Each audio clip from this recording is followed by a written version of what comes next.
मुश्रीफ साहेबांना सांगायची पण गरज आहे की आपण आता महायुतीत आहे, त्यामुळे आमच्या महायुतीच्या माणसांचं तुम्ही ऐकलं पाहिजे.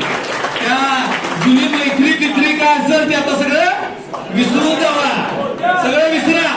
आता त्या काँग्रेसच्या, राष्ट्रवादी शरद पवारच्या किंवा उभाटाच्या कुठल्याही नेत्याचं गुणगान आपल्यातल्या कुणीही गायचं नाही.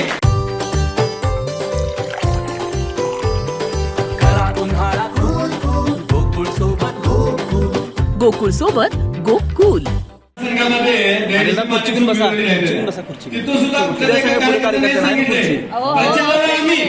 आणि आपल्या व्यासपीठावरांनी कामं करायला ही काँग्रेसची आणि गुणगान काँग्रेसचं गायचं, नेत्यांचं. जे कोण काँग्रेसचे नेते असतील त्यांचं गुणगान बिनगान आपल्या कुठल्या स्टेजवर होता कामा नये, त्यांना कुठं दारात उभा करून घ्यायचं नाही.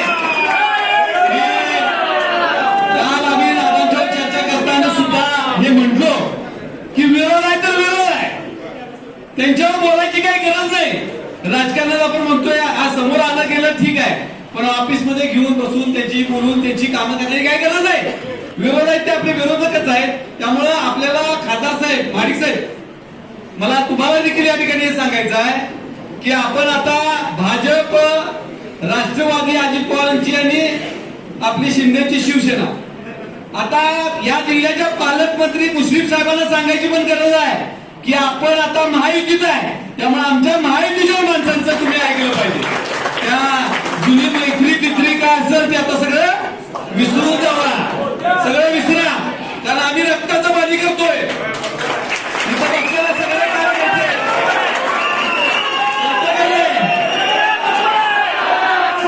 त्यामुळे इथनं पुढे महापालिका निवडणूक आहे, महापालिका आहे, विधानसभा आहे आणि नुसत्या या नाही, गोकुळ आहे, केडीस आहे. इकडं आम्ही तुमचा प्रचार आणि गोकुळला विरोधा, इकडे तुमचा प्रचार, तिकडे केडीसीला विरोधा. असलं काही चालणार नाही आता राजकारण. आपण आम्ही काय उभा करत नाही. त्यामुळं यामध्ये खासदार साहेबांचं महत्व मोठं आहे. त्यांनी यामध्ये दादा असतात, पण तुम्ही खासदार साहेब नीट घेतलं पाहिजे. माडिक साहेब, हे सगळे एका छताखाली आणलं पाहिजे. आम्ही एवढं वर्ष काम करतोय, आम्हाला सुद्धा कुठंतरी सोन्याचा दिवस यायला पाहिजे का नको? आम्हाला सुद्धा काहीतरी कुठंतरी सन्मान व्हायला पाहिजे का नको? हा, हे डावा विषय मला सांगायचं, तो मला काही कुठला मीडिया इथं आहे याचा गैरसमज करू नये नका. प्रामाणिक काम करणार आम्ही, आमचे कार्यकर्ते. जर कुठं काय इकडं तिकडं झालं तर आम्ही कारवाई, पक्ष शिस्त भंगाची कारवाई करतोय, करणार. गेल्या वेळा केली होती. 16 जणांच्या मी वाकडा झालोय सगळ्यांच्या बरोबर. 16 जण अजून माझ्यावर बोलताना काचरत्यात. माडी साहेबांचा प्रचार केला म्हणून ही सत्यस्थिती आहे. पण हे लक्षात ठेवा, त्यामुळे कुणीही आमच्यातला धाडस करणार नाही.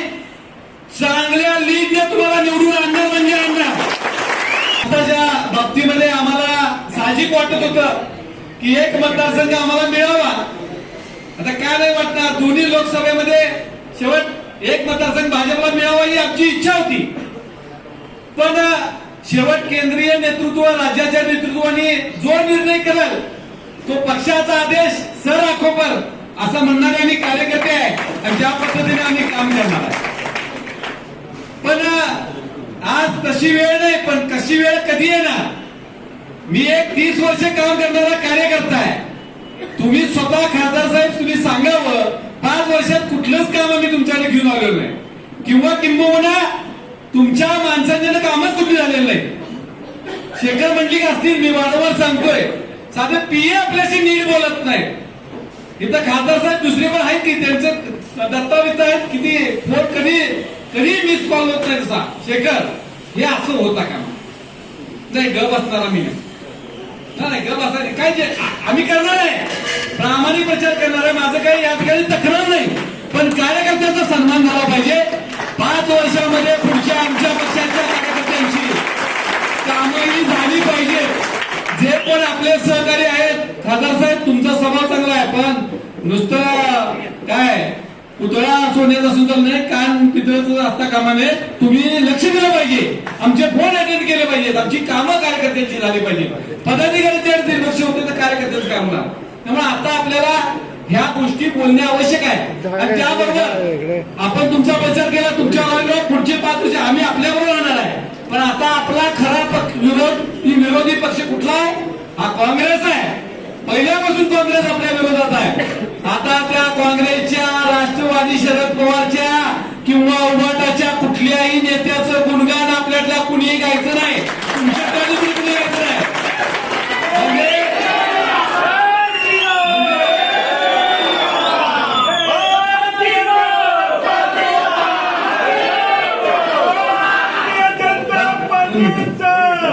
अशाच नवनवीन अपडेट पाहण्यासाठी आमच्या KK न्यूज चॅनेलला सबस्क्राईब करा.